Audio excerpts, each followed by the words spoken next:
We are ready to project that Mikie Sherrill will be the next governor of New Jersey. If we can take a look, I think that, yeah, there she is, a projected winner, Mikie Sherrill. Of course, she was elected in 2018 to New Jersey's 11th congressional district, a district that she flipped. We're talking about a former Navy helicopter pilot, a mother of four, 53 years old. And once again, she says that making New Jersey affordable is her primary goal.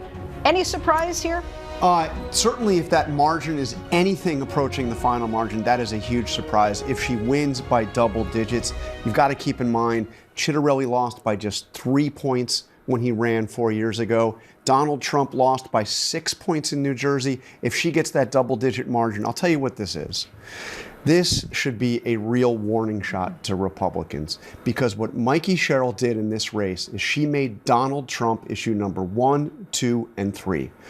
She cast Jack Ciattarelli saying that he would be the Trump of Trenton. And there was a key moment in one of the debates they had where they were asked to give Donald Trump a grade. And Ciattarelli said, I'd give him an A. I basically don't think I think everything he has done has been good. And that was used over and over again by Mikie Sherrill. And not only, Donald Trump didn't campaign in New Jersey, but Donald Trump weighed in much more heavily in this race than he weighed in New Jersey.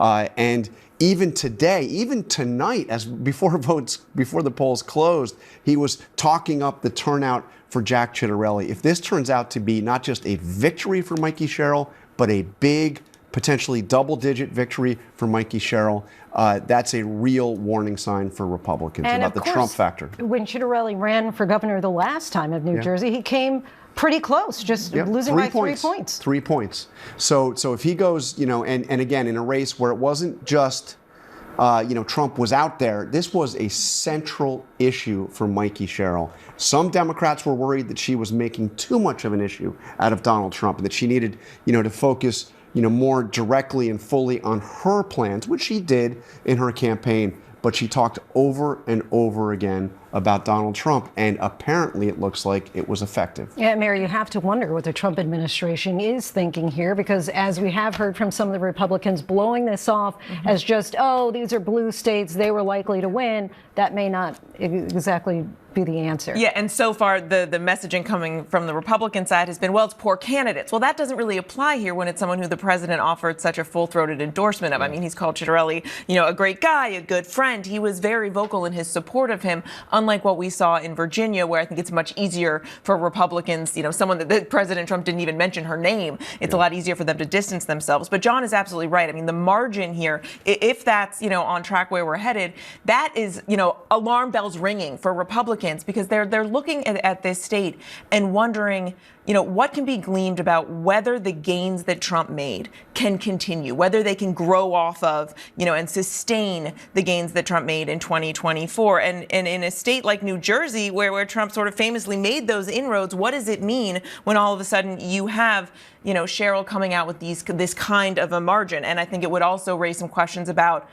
whether Trump can continue to have strong showings in certain suburban areas in the country. So when you're looking at these races and trying to make some sort of guess about what it might need for the midterms, there's a lot you can read here, I think, for both parties about what strategies may work going forward. And the through line here, I mean, yes, both Spanberger and Mikie Sherrill are moderate Democrats. They actually were roommates in Washington. They very much have a similar career.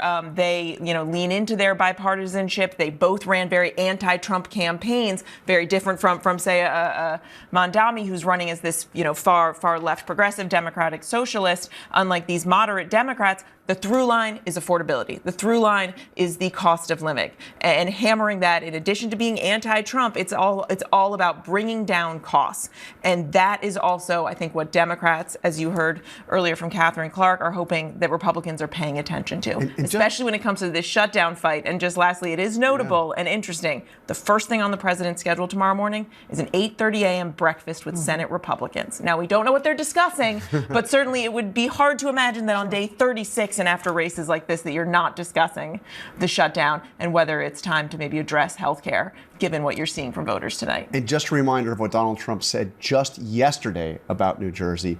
He said, you need to go out and vote for Jack Ciattarelli, who is a great guy, a friend of mine, a great guy, a very successful man who wants to put all of his efforts now into really saving New Jersey and making it great again. And then he added, and he's going to do it. He's going to be able to do it. The polls are looking really good. Well, apparently the polls are not looking. The actual polls when voters vote are not looking very good for Ciattarelli. And of course, President Obama was out there campaigning with both Spanberger and Sherrill. And as we talked about before, history is made tonight. This is now the first time you're going to have 14 females who are serving as governor at the same time in this country.